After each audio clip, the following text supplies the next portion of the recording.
Let's get more on this now with Martha Raddatz, ABC's Chief Global Affairs Correspondent, Dan Senor, co-founder of the Foreign Policy Initiative, and Richard Haass, president of the Council on Foreign Relations, also author of a new book, Foreign Policy Begins at Home. And Richard, let me begin with you, because you put out a pretty powerful tweet this morning saying that by releasing Snowden, China has thrown away the chance to invest in relations with the United States. Well, here this is, George, just a couple of weeks after this summit where China talked about a win-win relationship to be a model of relations between major powers of the day. And instead, they've gone for a short-term gain. Plus, it raises real questions whether China is prepared to enter into any sort of regulation of what could be the great area of international competition for the next couple of decades. So you have no doubt that this was the government of China telling Hong Kong. There's not a lot of freelancing going on in China. The idea that the Hong Kong authorities did this independently, this to me, inconceivable. You agree that this complicates the relationship? I think it complicates it, but I certainly don't think it ends it. I don't think it's quite that serious. I think China will move on. Hong Kong will move on. What were they really supposed to do? They have domestic politics as well, especially in Hong Kong. Snowden had created protests in that country. So I think, in effect, China really had to say, let's get rid of this guy. Let's get rid of the problem. He might be here for months and months and months, and that would really complicate things. Clearly, though, Dan, this is also something the United States does every day as well. They're working in China as well. Right. And Snowden's, interviews that he gave and documents he released to the Chinese press obviously puts us in a very uncomfortable position. But I think domestically in the U.S., I think this further strengthens the center on national security. I think there was a real risk over the last couple of weeks that there would be this left-right coalition that would backlash against the United States government, sort of libertarian uprising.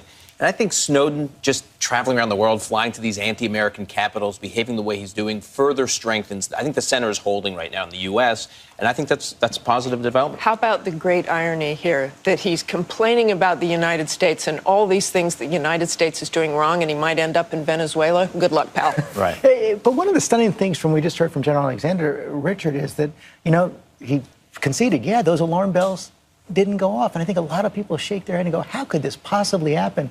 A fairly low-level guy in Hawaii gets our top secrets. But what the general also said is true. We've got this system that depends upon millions of people, some full-time in uniform, some full-time civilians, some contractors.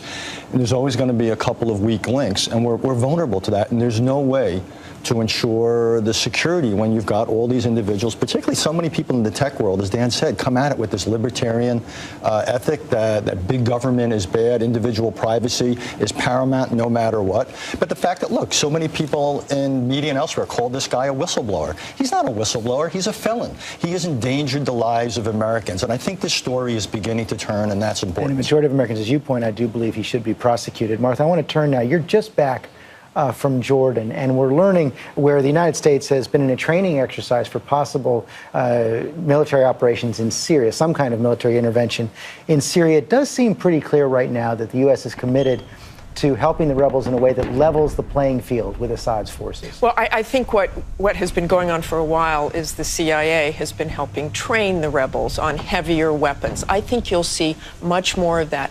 That's a way for America to actually vet those rebels. There's still some concern who they would give heavy weapons to. I don't think the United States is going to give those heavy weapons. Qatar, Saudi Arabia. Qatar, Saudi Arabia, but we'll help train them so you can look the rebels in the eye and say, these are the guys that we trust. It's as much as we can do at this point to try to change the balance there, because the small arms will really not change the balance in any way. And you've got such a huge problem, which I saw with the refugees, 500,000 in Jordan. That is unsustainable. Question, Dan Senor, is it too late?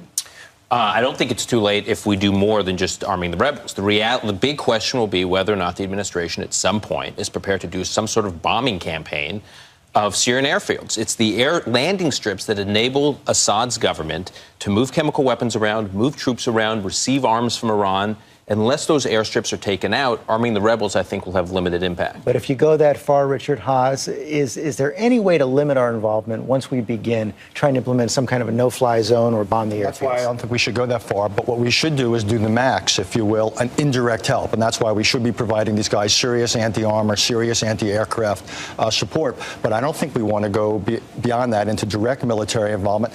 Syria is just one thing we've got to worry about. We've got a much bigger issue in the Middle East coming down the pike, which is Iran. Plus, we've got all sorts of issues in Asia with China. Plus, we've got the domestic challenges here at home. We do not want American foreign policy to be grabbed totally by events in Syria.